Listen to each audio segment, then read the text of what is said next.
대제사장 엘리야십이 동료 제사장들과 함께 나서서 양문을 만들어 하나님께 바치고 문짝을 제자리에 달았으며 한메아 망대와 하나넬 망대까지 성벽을 쌓아서 봉헌하였다. 그 다음은 여리고 사람들이 쌓았고 또 그 다음은 이므리의 아들인 삭굴이 쌓았다.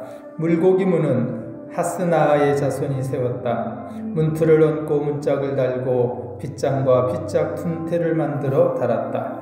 그 다음은 학고스의 손자요 우리아의 아들인 무레못이 보수하였고 그 다음은 무세사벨의 손자요 베레가의 아들인 무술람이 보수하였으며 그 다음은 바하나의 아들인 사독이 보수하였다. 그 다음은 드고아 사람이 보수하였는데 그들 집안의 어떤 유력자들은 공사 책임자들에게 협조하지 않았다. 그 다음에 이어지는 부분 곧 정오문 맞은쪽 성전 막일꾼들과 상인들의 숙소가 있는 데까지 그리고 성모퉁이 누각까지는 세공장이 말기야가 보수하였다. 성모퉁이 누각에서 양문까지는 세공장이와 상인들이 보수하였다. 사랑하는 여러분, 여러분이 꽃필 차례입니다. 우리 늘푸른 교회가 꽃필 차례입니다. 지난 주간 담임 목사 취임 예식에 여러 가지로 수고하고 있으신 성도 여러분께 감사를 드립니다. 많이 부족하지만 열심으로 여러분 섬기고 또 하나님께서 이 시대에 정말 보고 싶어 하시는 교회, 하나님이 찾으시는 그 교회에 위해서 여러분과 함께 기도하며 세워나가도록 부단히 애쓰겠습니다. 저도 열심히 여러분을 위해서 기도하겠습니다. 여러분도 저를 위해서 또 저희 가정을 위해서 기도해 주시기를 부탁을 드립니다. 취임 예식 취임사에서 잠깐 언급해 드렸지만 우리가 이제 느헤미야 3장이 32절로 끝나는데요. 우리 교회가 소망하는 것은 느헤미야 3장 33절을 써가기를 원합니다 라는 말씀 드렸는데요. 오늘 그 본문의 말씀 여러분과 함께 나누려고 합니다. 오늘 느헤미야 3장 이 말씀 속에 함께 나누는데요. 느헤미야는요, 나라가 멸망하고요, 포로로 잡혀가고, 그리고 그 포로민에 잡혀간 그 땅에서 느헤미야는 포로민의 아들로 태어납니다. 그리고 그는 성공했어요. 세상적으로 보면은 큰 성공을 했어요. 왕에게 술잔을 바치는 관원, 성경이 그렇게 나오거든요. 근데 사실 그냥 단순히 술잔을 바치는 어떤 요리사나 셰프 뭐 이런 사람이 아니라 그 나라의 제2인자의 자리까지 오른 게 느헤미야예요. 근데 어느 날 형제 하나니나부터 고국 땅에 큰 환란이 닥치고 그리고 성이 무너지고 성문도 불타고 그런 슬픈 소식을 어느 날 이 느헤미야가 듣게 됩니다. 당시 성이 무너지고 성문이 불탔다라고 하는 것은 하나님의 예배인 성전이 무너졌다는 거거든요. 예배를 잃어버렸다는 거예요.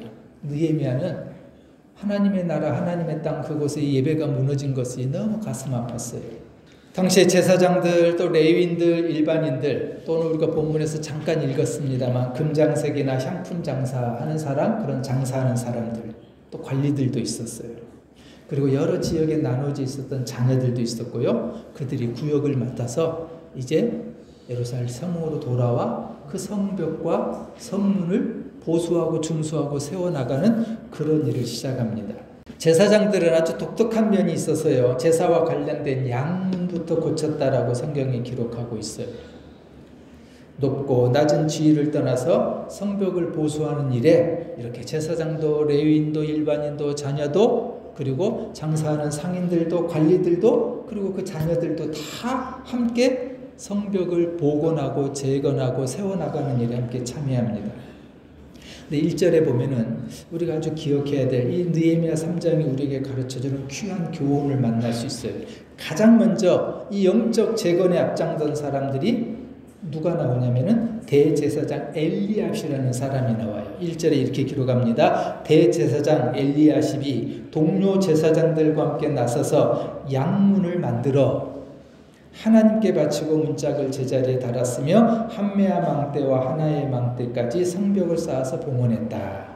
성벽을 쌓아나가는 이 이야기를 시작하면서요. 1절에 가장 먼저 누구를 소개하고 있냐면요. 대제사장 엘리야십, 그리고 그가 양문을 만들었다라고 하는 것을 설명하고 있어요. 이건 우연히 이렇게 기록한 것이 아니라 중요한 의미를 담고 있기 때문에 그래요. 예루살렘에는 10개의 문이 있거든요. 그 10개의 문에 가장 먼저 지금 뭐부터 시작하냐면 양문부터 고치기 시작을 했어요. 그리고 이제 뒤에 가서 보면요. 마무리도 양문에서 끝이 나요. 양문을 성벽을 재건하면서요. 문짝을 달면서요. 그 불타버린 문짝들을 다시 세워가면서 가장 먼저 양문을 세웠다, 양문을 쌓았다라고 하는 건 굉장히 큰 영적 의미가 담겨져 있습니다. 양문이라고 하는 것은요. 양이 드나드는 문이에요. 양이 드나드는 문은 구약의 제사에서 가장 귀중한 곳이에요.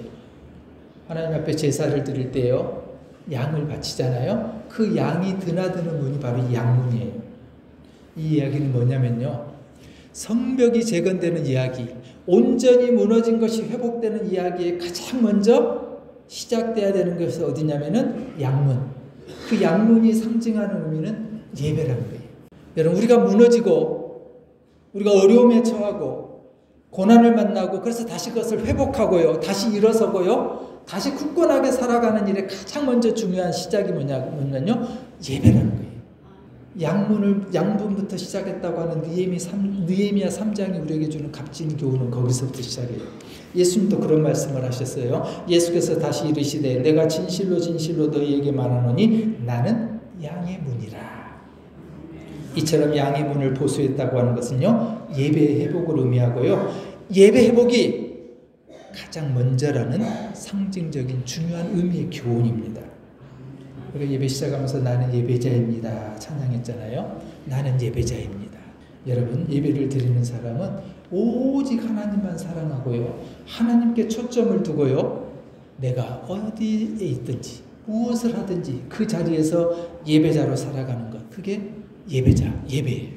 이처럼 성벽을 다시 쌓을 때 양의 문을 먼저 보수했던 것처럼 여러분 우리 교회, 우리 늘푸른 교회는 예배부터 시작하기를 소원합니다. 우리 예배가 회복되기를 소원합니다. 우리가 여기서 모여서 주일날 이렇게 예배하는 것, 그건 물론 중요하고 소중해요. 그런데 더 중요하고 더 소중한 건 뭐냐면요. 이 속에서, 이 예배의 자리에서 우리가 예배자로 온전히 회복돼야 된다는 것. 그리고요. 이 늘푸른 교회 예배당 안에서의 예배만이 아니라 가정에서, 일터에서 내가 살아가는 삶의 곳곳의 현장에서 예배자로 살아가는 것. 여러분, 그것이요 궁극적으로 늘푸른 교회의 회복의 시작이고요. 이 땅의 교회의 회복의 시작이에요. 양문이 있는 이 지역은요. 아까 앞에서 그림을 봤지만 동서남북으로 따지면 북쪽에 있어요. 그런데 이 북쪽은 언제나 원수들이 늘 공격해 들어오는 그런 곳이었어요. 원수들이 공격해 오면 항상 이 북쪽부터 치고 들어와요. 그럼에도 불구하고요. 엘리야십이 그런 위험이 있음에도 불구하고 그 양문부터, 북쪽에 있는 그 문부터, 왜요? 예배가 살아야, 제사가 살아야, 하나님과의 만남이 있어야, 하나님과의 영적인 교제가 있어야 그것이 시작이고 그것이 먼저라고 하는 사실을 느헤미야는 성벽을 쌓아가는 이 과정 속에서 가르쳐주고 싶었습니다. 위험하지만 원수들이 주목하고 있는 곳이지만 제사장들은 그 사명을 감당했다는 것. 이것이 오늘 이 본문 안에서 우리가 얻을 수 있는 값진 교훈입니다. 사랑하는 여러분, 예배가 회복되기를 소원하시고요. 오늘 내가 예배 자리에 나오는 것을 열심으로 하시고요. 그리고 하나님 앞에 기도하셔요. 하나님, 내 예배가 산제사 되게 해주세요. 그냥 몸만 나와 있는 예배가 아니라 하나님과 영적으로 만나는 나를 만져주시고 내 생각을 다 아시고 내 모든 형편을 아시는 주님께서 예배 자리에서 나를 만나주시고 만져주시고 알려주시고 그래서 예배가 영적 예배 되게 해주십시오. 2절 이하에 보면요. 그 다음은 여리고 사람들이요. 그 다음은 아모리 아들 삭굴이요. 4절에 그 다음은 학고스의 손자 모레못이. 그 다음은 미술람이. 5절 그 다음은 드고아 사람들이 성벽을 쌓아나가요. 이 얘기 뭐냐면 여러 사람들이 성벽을 쌓아가는 이 일을 감당하고 있다는 거예요. 그런데 바로 이 여러 사람들을 소개하는 바로 1절에 제사장 엘리야십을 얘기했죠. 제사장은 당시의 지도자예요. 리더예요. 그가 가장 먼저 솔선수범했다라고 하는 것도 성경은 우리에게 말씀하고 있어요. 여러 많은 사람들이 참여합니다. 75명이 지금 참여하고 있거든요.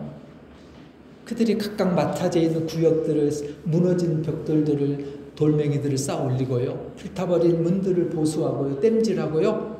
열심히 일들을 다 감당해 나가요. 하나님의 교회를 세워나가는 일에는요. 지도자, 엘리야십, 제사장 같은 리더도 필요하지만 우리 각자가 각양의 다양한 직업을 가지고 다양한 생각과 의견을 가지고 살아가는 사람들이 함께 참여하는 일이라고 하는 것을 성경은 말씀하고 있습니다. 바울이 고린도전서를 통해서 우리에게 그런 귀한 말씀을 하셔요. 그리스도의 몸으로서 우리가 어떤 사람은 눈, 어떤 사람은 귀가 되고 어떤 사람은 손이 되고 어떤 사람은 발이 되어서 그리스도가 지시하는 대로 순종해 가면서 살아가는 것, 바로 그때 교회는 다툼이 없고 건강한 몸으로 세워줄 수 있다라고 하는 것을 바울은 고린도전서에서 말씀해요. 이게 교회의 진리의 말씀이에요. 교회가 사랑이 넘치고요. 교회가 회복돼가고 교회가 굳건히 세워나가는 건 다름이 아니라요. 그리스도 예수의 말씀 몸의 지체로서 우리 각자는 어떤 사람은 손이고 어떤 사람은 발이고 어떤 사람은 귀예요. 그 각양의 역할들을 해나가는 거예요. 한 지체가 고통을 당하면 그래서 우리 서로 위로하고 격려하고 힘을 북돋주고 응원해야 되고요. 연약해지면 도와주고 사랑으로 감싸주고요. 그것이 바로 교회가 굳건히 세워져 나가는 비결이고요. 오늘 예루살렘 성벽이 회복해가는 과정 속에서 여러 많은 사람들이 참여하고 있는 이 말씀의 의미이기도 합니다. 우리는 지금 옛날처럼요. 돌멩이를 나르고 그러면서 우리 손수로 집을 짓고 교회당을 세워나가지는 않습니다. 우리가 다시금 이 성벽을, 교회를 세워나간다고 하는 것은 내가 잘하는 일로 하는 거예요. 내가 할 수 있는 일로 하는 거예요. 만약 내게 잘하는 것이 없다면, 내가 지금 당장 할 일이 없다면 포기하거나 주저하거나 구경꾼이 되는 것이 아니라요. 열심으로 예배 모임에 참여하고요. 서로 격려하고 응원하는 것. 이것이 바로 함께 동참하는 일입니다. 5절에 보면요. 그 다음은 드고아 사람이 보수하였는데 그들 집안의 어떤 유력자들은 공사 책임자들에게 협조하지 않았다. 이 재밌는 표현이 나와요. 여러 많은 사람들이, 각양의 가문들이, 가정들이 그 지역에 살고 있는 곳 주변들의 맡아진 구역들을 다 세워나가는데요. 드고아 사람이라고 있었어요. 사실 이 드고아 사람들은 좀 예루살렘 성으로부터 멀리 떨어져 있어요. 한 14km 정도 떨어져 있는 사람들인데요. 근데 뒤에 부분에 가서도 보면 알 수 있는 것처럼 이 사람들이요. 그 멀리 떨어져 있지만 열심을 내고 달려왔어요. 그리고 이 성벽을 세워나가는 일에 지체 없이 감당하고 수고하고 땀 흘리며 애를 썼어요. 그런데 그 사람들 중에 어떤 사람들은 협조하지 않았대요. 성경이 그 사실을 왜 기록하고 있을까요? 드고아 사람들이 열심 내고 멀리 떨어져 있음에도 불구하고 힘을 내서 달려왔는데 거기까지만 딱 소개하고 끝나면 좋을 것 같은데요. 뒷부분에 그들 중에 어떤 사람들은 협조하지 않았다는 얘기를 하고 있어요. 이 사람들은 누구였냐면요. 드고아 사람들 중에 힘을 가진 사람들이었어요. 기득권이 있었던 사람이. 내가 이만큼 했는데, 내가 해야만 되는데 라고 생각했던 사람들이 있었던 것 같아요. 어떻게 보면은 성이 완벽하게 다 지어지고 나면은 자신의 지위나 자신의 기득권을 잃어버릴 것 같은 그런 염려를 했던 사람들이었던 것 같아요. 그래서 이기적으로 행동한 거예요. 내가 이거 협조했다가는 내 지위나 내 권력에 내 힘이 좀 무너질 텐데 라고 생각하는 사람들. 여러분, 우리가 경계해야 될 부분입니다. 우리가 교회를 세워나가고요. 하나님께서 주신 이 아름다운 성전을 우리가 아름답게 꾸며나가고 전도하고 봉사하고 협력하면서 이 지역사회 안에서, 특별히 우리는 이 법인 안에서 많은 이들을 섬기고 존중하고 사랑으로 감싸야 되는 비전과 미션을 우리가 가지고 있어요. 이 일들을 감당해 나갈 때 드고아 사람들의 그 어떤 사람들처럼 내 이익을 위해서, 내 권한의 힘을 위해서 무너지거나 사용돼서는 안 된다는 거예요. 12절에 보면은요, 성벽을 보수하는 일에 참여한 여성도 있었어요. 할로 헤스의 딸도 나오고요. 또 이처럼 성벽은요, 남녀나 빈부나 신분에 관계없이 다 자원하는 마음을 가지고 성벽을 지어나갑니다. 이렇게 이 말씀들을 통해서 우리가 알 수 있는 중요한 사실이 하나 있는데요. 지금 예루살렘 성벽을 세워나가는 이 과정 속에 세 부류의 사람들이 나와요. 근데 이 세 부류의 사람은 성벽을 세워나가는 과정 속에만 등장하는 것이 아니라요, 교회가 세워지는 과정 속에서도 언제나 이 세 부류의 사람들이 나와요. 2장 19절에 보면 등장하는 산발랏, 도비야, 게셈이 나오는데요. 이들은 대적하는 사람들이에요. 원수들이 못하게 하는 사람, 막는 사람들이에요. 여러분, 교회가 회복되고요, 교회가 사라지고 교회가 세워가는데도 반드시 이 세력들은 있어요. 3장 5절에 보면요, 드고아 사람들처럼 하나님을 위해서 열심히, 앞에서 말씀드린 것처럼요, 14km 멀리 떨어져 있음에도 불구하고 힘있게 달려온 사람들이에요. 근데 3장 5절 뒷부분에처럼 구경꾼, 방관자들도 있다는 거예요. 이게 성벽을 짓는데 나타난 세 부류예요. 교회 공동체 안에 있는 세 부류의 모습들이에요. 구경꾼들은 좋으니 나쁘니 불평합니다. 정작 교회가 세워지고 회복되는 것은 관심이 없습니다. 구경꾼들은 자신을 희생하며 헌신한 일엔 관심이 없어요. 그리고 자신에게 어떤 이익이나 유익이 올까라는 것만 생각해요.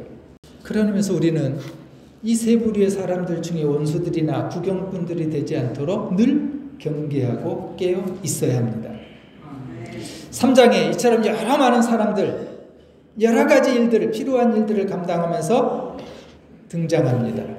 우리가 읽어봤지만 낯선 이름들이에요.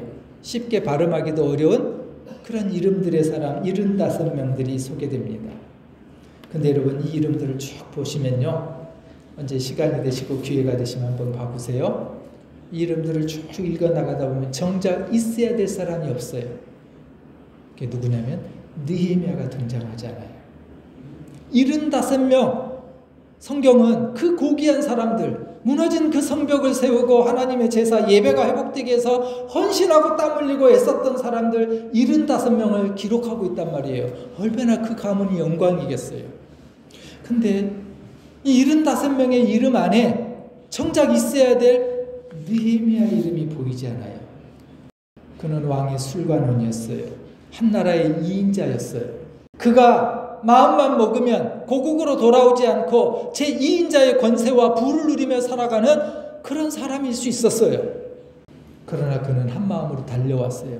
하나님이 주신 감동을 가지고요, 무너진 성벽과 성전을 세우기 위해서 자기 자신의 모든 것들을 포기하고 버리고 돌아온 사람이에요. 그 2인자의 명예와 권세도 포기했어요. 그리고 끊임없이 대적들이 방해할 때 그들을 격려하고 위로하고요, 백성들을 응원하고요, 힘을 주고요, 그러면서 무너진 성읍을 지금 세워나가는 거예요. 2장 17절에 보면요, 다시는 하나님의 성전이 수치를 당하는 일을 없게 합시다. 어떻게 보면 가장 많이 수고한 사람, 가장 많이 애쓴 사람, 가장 많이 고생한 사람. 근데 정작 느헤미야 자기의 이름이 지금 없어요. 지금 느헤미야서는 느헤미야가 쓰고 있거든요. 자기 이름을 쏙 뺐다는 거예요. 느헤미야는 영혼에 대한 사랑이 있었기 때문에 자기 이름 드러나고 자기 이름 세우는 거 왜 원하지 않겠어요? 드러내고 싶잖아요. 그러나 자신보다 영혼을 더 사랑했던 느헤미야의 마음. 여러분, 우리 교회의 주인은 주님이시잖아요. 목사도 아니고 장로도 아니고요. 교회는 나를 내세우는 곳이 아니고요, 나의 힘을 자랑하는 것도 아니잖아요. 교회는요, 낮아지고요, 또 낮아지는 곳이. 오늘 느헤미야가 그것을 우리에게 가르쳐줘요. 나를 몰라줘도요, 나를 인정 안 해도요, 그래, 주님만 아시면 되지. 오히려 더 사람들을, 이웃들을 높여주고 인정해주는 것, 그것이 느헤미야가 교회가 어떻게 세워져 가야 되는가를 우리에게 가르쳐주는 교훈입니다. 교회는 죄인들이 모인 곳이잖아요. 우스갯소리로 그런 얘기를 해요. 교인들은, 성도들은요, 깜빵 동기라고. 깜빵을 누가 가요? 죄진 사람들이 가죠. 다 죄인들이 모여있는 곳이기에요. 우리는요, 우리 옆 사람은요, 깜빵 동기라는 거예요. 그걸 인정하고 나도 죄인이고 너도 죄인이고 죄인들이 모인 곳이고, 그래서 서로를 존중하고 말로 상처 주지 말고 서로를 높여주고, 더 중요한 그 영혼 무너지지 않도록, 내 이웃, 내 주변의 사람들, 내 자녀들 그 영혼이 실족하지 않도록 그 영혼을 세워가는 일, 그것이 느헤미야가 우리에게 가르쳐주는 교훈이라는 거예요. 자기 이름을 쏙 빼고 75명의 이름들을 고스란히 인정하고 세워주는 것. 마태복음 18장 6절에 이렇게 말씀합니다. 나를 믿는 이 작은 사람 가운데서 하나라도 걸려 넘어지게 하는 사람은 누구라도 차라리 그 목에 큰 맷돌을 달고 깊은 바다에 빠지는 편이 낫다. 영혼을 실족하게 하는 사람에게 주신 하나님의 무서운 경고예요. 나 때문에 한 영혼이 실족한다면, 나 때문에 그 영혼이 교회 나오는 발걸음이 멈춰져 있다면, 오늘 이 말씀은 우리에게 칼처럼 꽂혀져 오는 그런 말씀이에요. 영혼 사랑. 우리 자녀들도 그 영혼 사랑으로 우리가 바라봐야 되고요. 남편도 아내도 우리 함께 믿음의 삶을 살아가는 우리 성도들 한 사람 한 사람도 그렇게 그 영혼을 끔찍이도 사랑했던 그 주님의 마음을 우리에게도 달라고, 주님 나도 내 이웃 내 성도들을 그 영혼에 사랑하는 마음 가지고 품을 수 있도록 해달라고 기도할 수 있는 저와 여러분 되기를 원합니다. 느헤미야 3장은 그 다음은 지난주에도 말씀드렸던 것처럼요, 무려 31번 나와요. 그 다음은 그리고 31절과 32절 마지막 이렇게 끝을 맺습니다. 그 다음은 새 공장의 말기야가 보수하였다. 성 모퉁이 누각에서 양문까지는 새 공장이와 상인들이 보수하였다. 이렇게 성경이 끝납니다. 33절은 우리 늘 푸른 교회가 써가길 원합니다. 33절은 오늘 늘 푸른 교회는 우리 모든 성도들이 써가기를 소원합니다. 그 다음은 늘 푸른 교회와 성도들 그리고 그 자녀들이 보수하였더라. 우리 이 시간 축복성 찬양하겠습니다. 하나님 이 가정을 축복하소서. 2절은 하나님 우리 교회 축복하소서.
주님께서 완전하게 일하실 것을 기대하며 기도합니다. 하나님 우리 교회를 축복해 주세요. 하나님 우리 가정을 축복해 주세요. 오늘도 예배하는 사랑하는 귀한 권속들 그 가정들 자녀들을 축복해 주세요. 주님 우리 교회에 기도의 영을 부어주셔서 기도가 시작이고 기도가 답이며 기도가 길이라는 것을 체험하게 하여 주옵소서. 주님 우리의 예배 가운데 성령께서 기름 부어주셔서 신령과 진정으로 드리는 참예배 살아있는 예배되게 하시고 우리의 삶이 예배되게 하여 주옵소서. 주님 우리 교회가 성도의 사랑이 넘치는 교회 되게 해주시옵소서. 한 영혼을 천하보다도 귀하게 여기게 하시고 서로 존중하게 하시고 격려하며 응원하며 위로하게 하여 주옵소서. 오늘도 주의 전 앞에 우리의 몸을 드리고 마음과 시간과 정성을 드립니다. 주님 주신 것 성별하여 예물을 드립니다.